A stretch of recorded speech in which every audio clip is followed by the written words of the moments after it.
हाथ वज्र ध्वजा बिराजे, कांधे मूंज जनेऊ साजे। हाथ वज्र ध्वजा बिराजे, कांधे मूंज जनेऊ साजे। संगर सुवन केसरी नंदन, तेज प्रताप महाजगबंदन। संगर सुवन केसरी नंदन, तेज प्रताप महाजगबंदन। हाथ वज्र ध्वजा बिराजे, कांधे मूंज जनेऊ साजे। संकर सुवन केसरी नंदन, तेज प्रताप महाजगबंदन. ഹനുമാൻജിയുടെ അപ്പിയറൻസ് ആണ് ഇവിടെ പറയണത്. കയ്യിൽ വജ്രായുധം. ഇവിടെ വജ്രം ഉണ്ട് ഉദ്ദേശിച്ചത് വജ്രം പോലെ ബലമുള്ള ദൃഢമായ ഗദയോടുകൂടി തന്നെ, വജ്രതുല്യം ശക്തിയുള്ള ഗദാധാരി. ഹാത്ത് വജ്ര അതെപ്പോഴും കയ്യിലുണ്ടാവും. അതാണ് ഈ കുട്ടികൾക്ക് ഏറ്റവും ഇഷ്ടമുള്ളത്. ഹനുമാൻ എന്ന് പറയുമ്പോൾ അപ്പോഴേക്കും അവരിങ്ങനെ പിടിക്കുന്നതാണ്, എപ്പോഴും ഉണ്ടത് കൂടെ. കുട്ടികൾക്ക് പിന്നെ ഒരു കടകോലൊക്കെ ആയാലും മതി, അതൊരു ഗതിയായി. അപ്പോൾ ആ ഭാവന നമ്മൾക്ക് വരുമ്പോൾ എന്താ, എപ്പോഴും എന്തിനും തയ്യാറായിട്ടിരിക്കുക.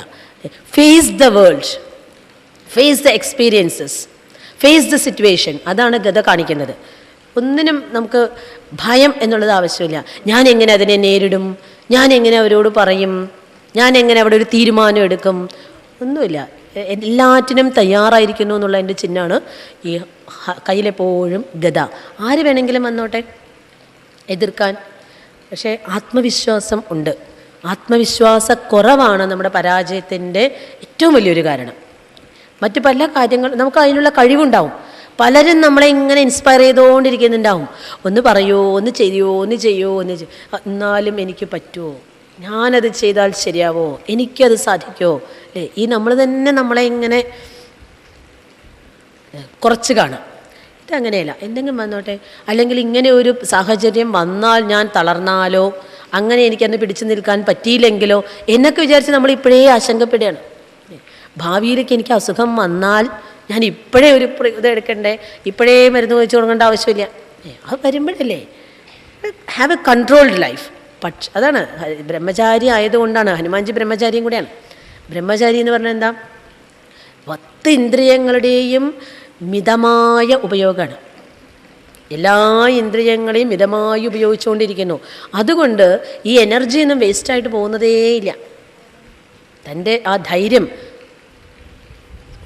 ആത്മശക്തി, ആത്മധൈര്യം എവിടെയും പാഴായി പോകുന്നില്ല. അതുകൊണ്ട് ഒരു സാഹചര്യം വന്നു കഴിഞ്ഞാൽ ആ സാഹചര്യത്തിനെ നന്നായിട്ട് തന്നെ നേരിടാൻ സാധിക്കുന്നു. ചിന്മയാനന്ദ സ്വാമികൾ എപ്പോഴും ഓർമ്മിപ്പിക്കുക എന്നാണ്. സാധാരണ ജീവിതം നയിക്കുമ്പോൾ പോലും ഓരോ നമ്മളുടെ മുൻപിൽ ഒരു അവസരം ഉണ്ടാവുകയാണ് ചെയ്തത്. അല്ലാതെ ആർക്കും ഈ ലോകത്തിലൊരു പ്രോബ്ലം എന്നുള്ളതൊന്നും ഇല്ലയെന്ന്. നമ്മൾ ഉണ്ടാക്കുന്നതാണ് പ്രോബ്ലം. നമുക്കൊക്കെ എൻ്റെ വസ്ത്രത്തിലുള്ളൂ ഒരു സിറ്റുവേഷനാണ്. ഇപ്പം ഇങ്ങനെ ഒരു സാഹചര്യം, ആ സാഹചര്യത്തിനെ നേരിടാൻ തയ്യാറാവാതാവുമ്പോഴാണ് സാഹചര്യം ഒരു പ്രോബ്ലമായിട്ട് മാറുന്നത്. Situation problem. പ്രോബ്ലത്തിൽ നമുക്കതിനെ സോൾവ് ചെയ്യാൻ പറ്റാതാവുമ്പോൾ പ്രോബ്ലം ക്രൈസിസ് ആവും. ക്രൈസിസ് ആയാൽ മാനേജ് ചെയ്യാൻ മാനേജ്മെൻറ്റ് കോഴ്സിനൊക്കെ പോകേണ്ടി വരും. ക്രൈസിസ് മാനേജ്മെൻറ്റ് കോഴ്സിന് പോകേണ്ടി വരും. എളുപ്പത്തിൽ നമുക്ക് പരിഹരിക്കാൻ പറ്റില്ല മൂർധന്യത്തിലെത്തിക്കഴിഞ്ഞാൽ. പകരം ഹനുമാൻജിയെ പോലെ ഓരോ കാര്യം വരുന്നു. ഇപ്പം എനിക്ക് ലങ്കയിലെത്തണം, എന്താ ചെയ്യാൻ പറ്റുക, മറ്റാർക്കും പറ്റില്ല. ആലോചിച്ചു, ജസ്റ്റ് ഒരു ഓർമ്മപ്പെടുത്തൽ വേണ്ടി വന്നു ജാംബവാൻ്റെ. അപ്പോൾ മനസ്സിലായി, യെസ് എനിക്ക് പറ്റും. പറ്റി കഴിഞ്ഞാൽ പിന്നെ ആലോചനയൊന്നുമില്ല, ഇപ്പം ഇതാണ് എൻ്റെ മുമ്പിൽ, അപ്പോൾ എടുത്ത് ചാടൽ തന്നെ. അവിടെ പോയപ്പോഴും ഓരോ കാര്യങ്ങളും അങ്ങനെയാണ്. ഇതൊരു സിറ്റുവേഷനാണ്. അവിടെ എത്തിയപ്പോൾ സീതാദേവി രാമനെ കാത്ത് കാണാതിരിക്കുന്ന സമയത്ത് ഇനി പ്രതീക്ഷയില്ലാറ്റു. അർദ്ധരാത്രി അഴകിയ രാവണൻ്റെ വരവും ഭീഷണിപ്പെടുത്തലും എല്ലാം കഴിഞ്ഞു. ഇനി 2 മാസത്തിനുള്ളിൽ നീ എനിക്ക് വശംവദയായിട്ടില്ലെങ്കിൽ നിൻ്റെ ആഹാരമായിരിക്കും എനിക്ക് അതിന് പിറ്റേന്നാളത്തെ രാവിലത്തെ ബ്രേക്ക്ഫാസ്റ്റിനാണ് ഭീഷണിപ്പെടുത്തിയിട്ട് പോയത്. അതും കൂടെ കേൾക്കുമ്പോഴേക്കും സീതാദേവി ആകെ തളർന്നിരുന്നു. ഇനിയിപ്പോൾ എന്താ ചെയ്യുക? അത് കഴിഞ്ഞപ്പോൾ ഈ ദാസിമാരുടെ കുത്തുവാക്കുകളും പരിഹാസം ഇതൊക്കെ കഴിഞ്ഞപ്പോൾ സീതാദേവി ഇനിയും ഇതിലും ഭേദം മരിക്കുകയാണ്. ഈ രാവണൻ്റെ കൈ കൊണ്ട് മരിക്കുന്നതിലും ഭേദം രാമനെ സ്മരിച്ചുകൊണ്ട് ഞാൻ തന്നെ അങ്ങനെ മരണം വരിക്കുന്നതാണ്. അങ്ങനെ വിചാരിച്ച് ആത്മഹത്യ എന്നുള്ള ഒരു ചിന്ത ഒരു നിമിഷ നേരത്തേക്ക് സീതാദേവിക്ക് വന്നു എന്നാണ്.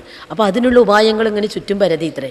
ആ സമയത്ത് Hanuman this is a situation, how to face it.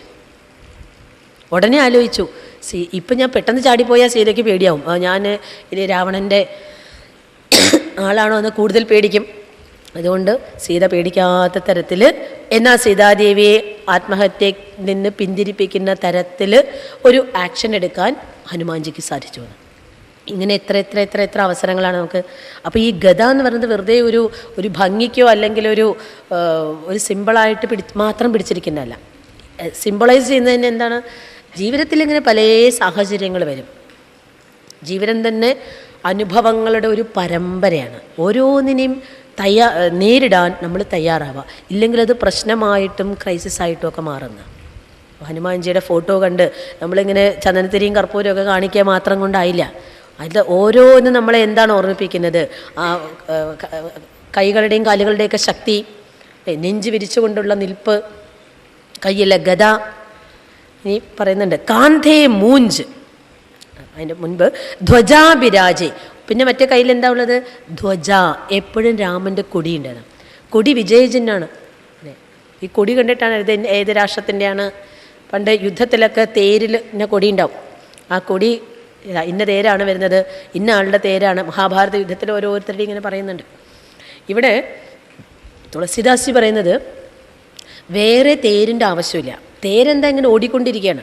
രണഭൂമിയിൽ മുഴുവൻ ഇങ്ങനെ ഓടി നടന്ന് എല്ലായിടത്തും ഇങ്ങനെ ഓടിപ്പാഞ്ഞിട്ട് ശത്രുക്കളെയൊക്കെ ഇങ്ങനെ വീഴ്ത്തിക്കൊണ്ടിരിക്കുകയാണ്. ഹനുമാൻജിയുടെ ശരീരം തന്നെയാണ് രഥം. ഹനുമാൻജിയുടെ ശരീരമാകുന്ന രഥത്തിൽ എറിയിട്ടാണ് രാമദൂതൻ ഇങ്ങനെ കൊടുത്തുകൊണ്ടിരിക്കുന്നത്. അപ്പോൾ എപ്പോഴും കയ്യിൽ ആ കൊടി, രഥത്തിൽ കൊടി വയ്ക്കുന്നത് പോലെ വിജയ പതാക, ദാ എൻ്റെ കയ്യിൽ രാമൻ്റെ ചിഹ്നമാണ്, ഞാൻ എപ്പോഴും രാമനെ സ്മരിക്കുന്നവനാണ്, അതുകൊണ്ട് എനിക്ക് ഒന്നിനും പേടിയില്ല, എന്തിനും സഹിക്കാൻ തയ്യാറാണ് എന്നുള്ളത് ആ ഒരു വിജയകാഹളം മുഴക്കിക്കൊണ്ട് നടക്കുന്നു. അതിനും പുറകിൽ എന്താ ശക്തി, കാന്ധേ മൂഞ്ച്. മൂഞ്ച് ജനേവു സാജേ. ജനേവു എന്ന് പറഞ്ഞാൽ ഉപവീതം, ഉപനയനം കഴിക്കുമ്പോൾ ഇടുന്ന പൂണൂൽ. ആ പൂണൂലിൽ 3 ചരട് കുറത്തിട്ടാണ്, 3 കൂടെ കെട്ടിയിട്ടാണ്. അപ്പോൾ ഈ 3 ഗുണങ്ങളെ പ്രതിനിധീകരിക്കുന്നതാണ്. സത്വ രജ തമോ ഗുണങ്ങളെ പ്രതിനിധീകരിക്കുന്നതാണ് 3 ചരട്. ആ 3 കൂടിയിട്ടൊരു ഇതിൽ കെട്ടാണ്. ആ കെട്ട് ബ്രഹ്മ പ്രതീകമായിരിക്കുന്ന ഓങ്കാരത്തിൻ്റെ സൂചന. അതുകൊണ്ട് അത് ഉപനയനം കഴിഞ്ഞു കഴിഞ്ഞാൽ 5 വയസ്സിന് ശേഷം ഉപനയനം ചെയ്യിക്കുന്ന സമയത്ത് ഇനി കളിയൊക്കെ കുറച്ച് ഇനി കുറച്ച് കാര്യബോധം ഉണ്ടാവണം. എന്താണ് എൻ്റെ ലക്ഷ്യം? പരമ പുരുഷാർത്ഥമായിരിക്കുന്ന മോക്ഷത്തെ പ്രാപിക്കാനാണ്. മോക്ഷം എന്നുള്ളത് ഓങ്കാരം, പരമപദം, ഓങ്കാരത്തിനെ സാക്ഷാത്കരിക്കലാണ്. അപ്പോൾ ഈ ഓങ്കാരത്തിനെ സ്മരിക്കാനായിട്ട് ഒരു കൃത്യനിഷ്ഠയൊക്കെ വെക്കണം. ഈ കുട്ടിക്കളിയുടെ കൂടെ തന്നെ കുറച്ച് ഉപാസന ഇനി തുടങ്ങാറായി എന്നുള്ളതിൻ്റെ സൂചനയാണ് ഉപനയനം. അപ്പം അത് കഴിഞ്ഞ് കഴിഞ്ഞാൽ എന്നും ഗായത്രി ജപിക്കാൻ വരും.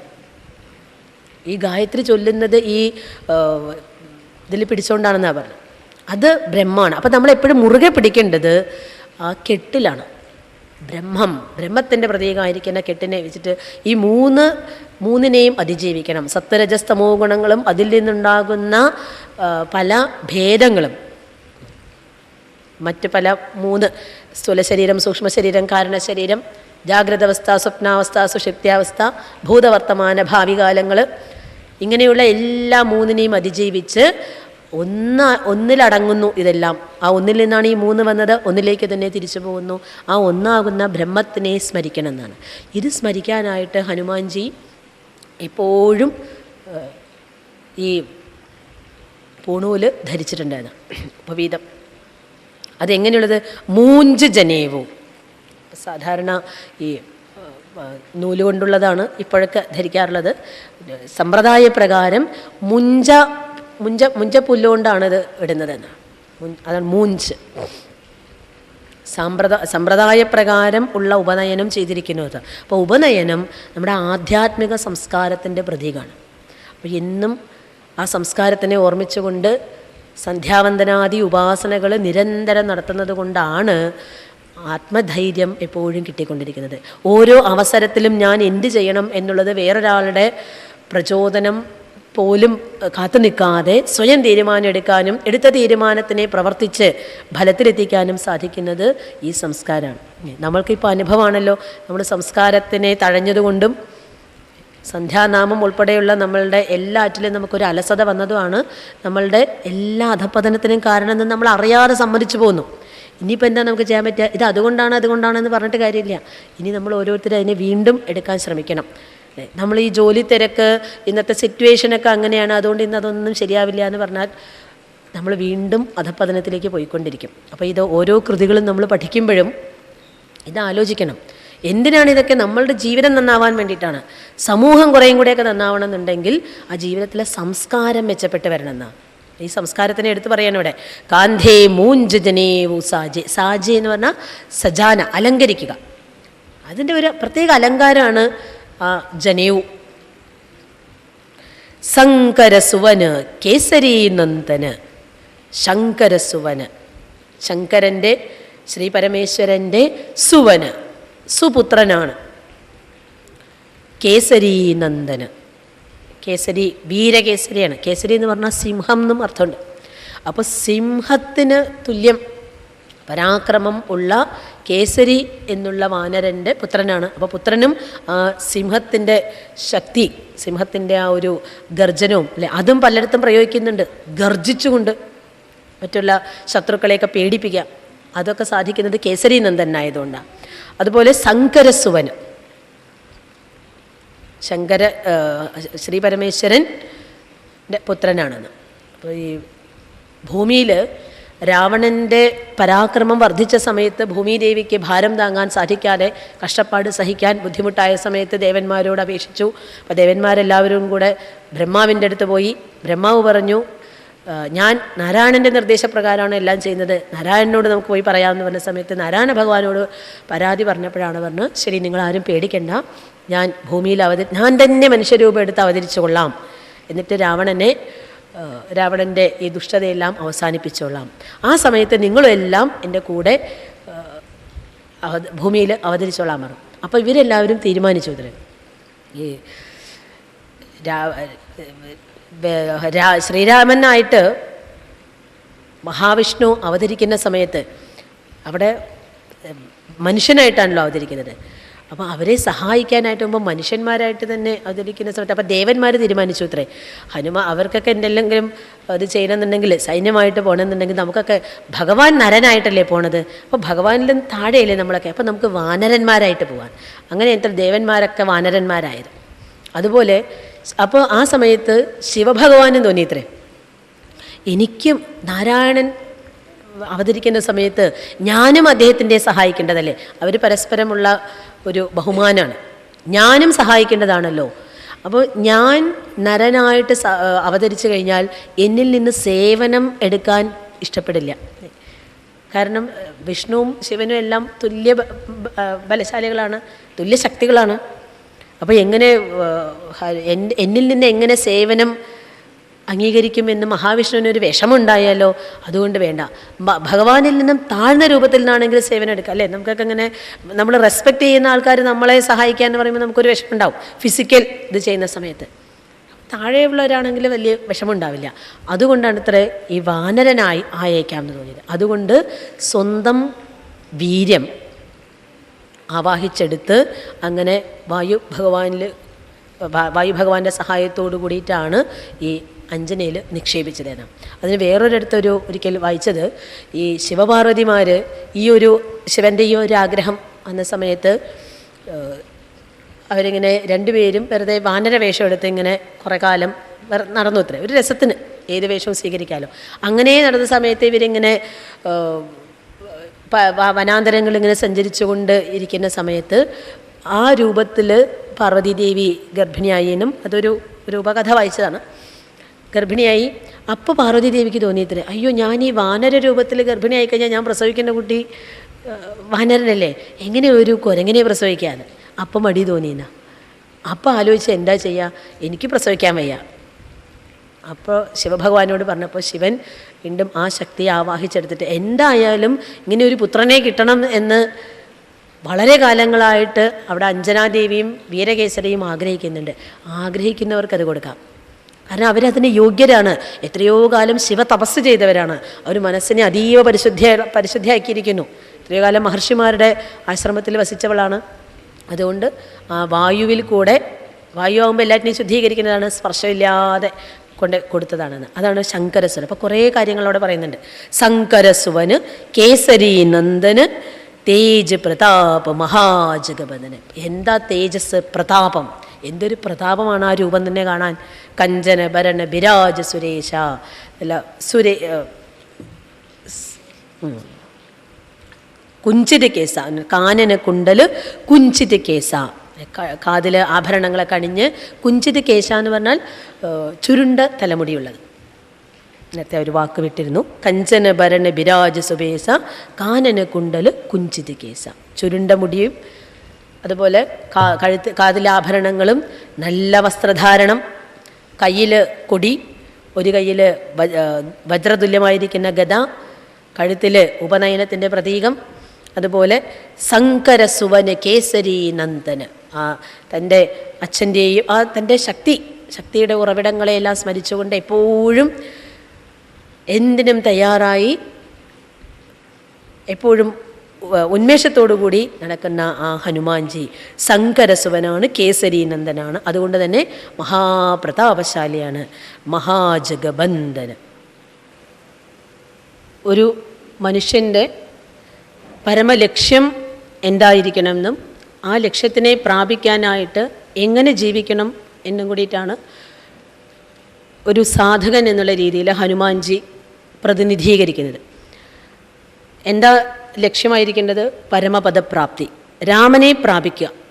രാമനെ പ്രാപിക്കാൻ വേണ്ടിയിട്ടാണ് എൻ്റെ ജന്മം എന്ന് ഹനുമാൻജിക്ക് നിശ്ചയം ഉണ്ടായിരുന്നു. ആ രാമപ്രാപ്തി എളുപ്പത്തിൽ കിട്ടുന്നതല്ല. ഉത്തമ ഭക്തി സ്ഥിരമായിട്ട് അഭ്യസിച്ചാൽ മാത്രമേ രാമപ്രാപ്തി കിട്ടുള്ളൂ. ആ ഉത്തമ ഭക്തി കിട്ടാനായിട്ട് ആദ്യമായിട്ട് വേണ്ടത് ജീവിതത്തിൽ നല്ലൊരു അടുക്കും ചിട്ട ഉണ്ടാവുകയാണ്. നല്ല ഒരു അച്ചടക്കമുള്ളൊരു ജീവിതത്തിൽ നിന്നാണ് ഒരു സാധാരണ മനുഷ്യൻ സാധകനിലേക്ക് ഉയരേണ്ടത്. നമ്മൾ അലസമായിട്ട് ജീവിക്കാം, നമ്മളുടെ ലക്ഷ്യത്തിനെ പറ്റിയിട്ട് ഗൗരവം ഇല്ലാതിരിക്കുക. അങ്ങനെയാണെങ്കിൽ ഈ മനുഷ്യജന്മം കൊണ്ട് നമുക്ക് ലക്ഷ്യത്തിലെത്താൻ സാധിക്കില്ല. ആ കാര്യം ഓർമ്മപ്പെടുത്തുന്നതാണ് ഹനുമാൻ്റെ ജീവിത രീതി. അതുപോലെ സ്വയം എങ്ങനെയാണ് മറ്റുള്ളവരോട് പെരുമാറുന്നത്, ഈ രീതികളെല്ലാം. അപ്പോൾ അതിൽ ഒന്നാമത്തെ ഒരു ഇതാണ് ഒരാളെ നമ്മളെങ്ങനെ മനസ്സിലാക്കുന്നത്. ആദ്യം ഫിസിക്കൽ അപ്പിയറൻസ്. നമ്മളെല്ലാം തന്നെ ഫിസിക്കൽ അപ്പിയറൻസ് മുതൽ പിന്നെ മനസ്സ്, പിന്നെ നമ്മളുടെ ബുദ്ധി, ഈ എല്ലാ നിലവാരത്തിലും നമ്മൾ ശ്രേഷ്ഠത പുലർത്തണം. അതാണ് സാധകൻ്റെ തുടക്കം. നമ്മൾ കുറേ പുസ്തകങ്ങൾ പഠിച്ചതുകൊണ്ടോ അല്ലെങ്കിൽ അതിനെ അനുസരിച്ചിട്ട് നമ്മൾ മനനം ചെയ്തതുകൊണ്ടോ മാത്രം പറ്റില്ല. അത് ജീവിതത്തിലേക്ക് നമ്മൾ ഇഴുകി ചേർക്കുമ്പോഴാണ് നമ്മളുടെ സാധകൻ ഉണരുന്നത്. അപ്പോൾ അതിൽ ഒന്നാമത്തേതാണ് നമ്മൾ പലപ്പോഴും നിസ്സാരമാക്കി തള്ളുന്നത് അല്ലെങ്കിൽ അശ്രദ്ധമായിട്ട് വിടുന്നത്. ഞാനിപ്പോൾ ഭക്തി മാർഗത്തിലേക്കല്ലേ, ഇപ്പോൾ പഴയ പോലെയൊന്നും വേണ്ട, ഇപ്പം ഞാൻ ഭക്തിയിലേക്ക് തിരിഞ്ഞിരിക്കുകയാണ് എന്ന് മറ്റുള്ളവരെ അറിയിപ്പിക്കാനാണ് വ്യഗ്രത. സാധാരണ ജനങ്ങൾക്ക് ഉള്ള ഒരു, നമ്മളറിയാതെ വന്നു പോകുന്നതാണ്. പക്ഷെ അതുകൊണ്ട് കാര്യമില്ല എന്നർത്ഥം, അതിൻ്റെ ആവശ്യമില്ല. ഭക്തനായാലും ശരി, അതല്ല ജ്ഞാനമാർഗത്തിൽ സഞ്ചരിക്കുന്ന സാധകനായാലും ശരി, പുറമേക്ക് നമ്മൾ അത് പ്രകടിപ്പിക്കേണ്ട ആവശ്യമില്ല. മറിച്ച് ഒരു ഡീസൻ്റ് ആയിരിക്കണം നമ്മളുടെ ശരീരത്തിനെ പ്രകടിപ്പിക്കലും മനസ്സിൻ്റെ നിലവാരത്തിനെ സൂക്ഷിക്കലും എല്ലാം വളരെ ശുദ്ധമായിരിക്കണം എന്നാണ്. അതാണ് ഹനുമാൻജിയുടെ ഇതിലും ഇവിടെ പറയുന്നത്. കഞ്ചന ഭരണ ബിരാജ സുബേസ, ജന്മം കൊണ്ട് ഒരു കപിയാണ്, വാനരനാണ്. പക്ഷെ വാനര ശരീരം എടുത്തപ്പോഴും ലക്ഷ്യബോധം ഉണ്ടായിരുന്നത് കൊണ്ട് വെൽ ഡ്രസ്ഡ് ആണ്. സുബേസ, നല്ല വസ്ത്രധാരണ രീതി. ഇതും അറിവുള്ള മഹാത്മാക്കളൊക്കെ നമുക്ക് കാണിച്ചു തന്നിട്ടുള്ളതാണ്. സ്വാമി വിവേകാനന്ദൻ്റെയൊക്കെ സ്റ്റൈല് എപ്പോഴും നല്ല പെർഫെക്റ്റ് ആയിട്ടുള്ള വസ്ത്രധാരണ രീതി. ഒരു പ്രാവശ്യം അദ്ദേഹത്തിൻ്റെയൊക്കെ ഫോട്ടോ കണ്ടാൽ പിന്നെ നമ്മുടെ മനസ്സിൽ നിന്ന് പോവില്ല. വെറും കാഷായമാണ്, പക്ഷേ ആ വസ്ത്രധാരണ രീതി, അതിനോട് കാണിക്കുന്ന ബഹുമാനം, ഇതൊരു കാവ്യ വസ്ത്രമല്ലേ, അത് ഇത്രയൊക്കെ മതി. നമ്മളുടെ കുടുംബങ്ങളിലൊക്കെ ഇപ്പോൾ വരുന്ന മിക്കവാറും ഉള്ള സ്ഥിതി എന്താ, ഇതിപ്പോൾ ആര് കാണാനാ, ഇന്നിപ്പോൾ ഇവിടെ ഇങ്ങനെ ആരുമില്ല, ഇത് ഇങ്ങനെയൊക്കെ മതി. വസ്ത്രധാരണത്തിൽ വരെ നമ്മൾ അശ്രദ്ധരാകുന്നു. ഞാൻ വലിയ വൈരാഗ്യമാണ്, അതുകൊണ്ട് ഇപ്പോൾ പഴയ കളറുകളൊക്കെ ഉപേക്ഷിച്ചു, മറ്റേ ഇതൊന്നും വേണ്ട, അങ്ങനെ വൃത്തിയും വെടുപ്പൊന്നും വേണം എന്നില്ല എന്ന് നമ്മൾ സ്വയം തീരുമാനിക്കുകയാണ്. പക്ഷേ ഇതിന് ശാസ്ത്രം നമുക്ക് അനുമതി തരുന്നില്ല. ഞങ്ങൾ ഭക്തനാണോ വൈരാഗ്യമാണോ അതോ ഉത്തമനായിരിക്കുന്ന സാധകനിലേക്ക് എത്തിയോ മറ്റുള്ളവരുടെ മുൻപിൽ നമ്മൾ പ്രകടിപ്പിക്കുമ്പോൾ അത് ചിലപ്പോൾ നമുക്ക് തന്നെ അബദ്ധമാണെന്ന്. അപ്പോൾ അതിലൊന്നും നമ്മൾ കാണിക്കേണ്ട ആവശ്യമില്ല. നമ്മളിത് എടുത്തു പറയാൻ കാരണം പലയിടത്തും നമ്മൾ ഈ അബദ്ധം കണ്ടിട്ടുണ്ട്. പ്രത്യേകിച്ചിട്ട് വീട്ടമ്മമാർക്ക് പറ്റുന്ന ഒരു വലിയൊരു കാര്യമാണ്. ഇത്തിരി എവിടെയെങ്കിലുമൊക്കെ ഇത്തിരി മനസ്സിലാക്കുമ്പോഴത്തേക്കും പിന്നെ അതൊക്കെ പ്രകടിപ്പിച്ച് തുടങ്ങും. അപ്പോഴാണ് വീട്ടിലുള്ളവർക്ക് തന്നെ ഇത് അവിടെ പോയി തുടങ്ങിയ ശേഷമാണ് ഈ തരത്തിൽ അത് ഇങ്ങനെ പോയാൽ അല്ലേ അടുത്തത് ചോദിക്കും മഞ്ഞ വാങ്ങിക്കാറായോ. കാരണം നമ്മളത് പ്രകടിപ്പിക്കുകയാണ് ആദ്യം, അതിൻ്റെ ആവശ്യമില്ല. അതുകൊണ്ട് എന്താ പറ്റുന്നത്, കുറച്ച് ദിവസം കഴിയുമ്പോൾ ഈ സത്സംഗത്തിന് പറഞ്ഞയക്കുന്നത് നിർത്താൻ എന്തെങ്കിലും വഴി ആലോചിക്കും മറ്റുള്ളവർ. പിന്നെ നമ്മളുടെ വാക്കുകളിൽ ഇതെല്ലാം വരും.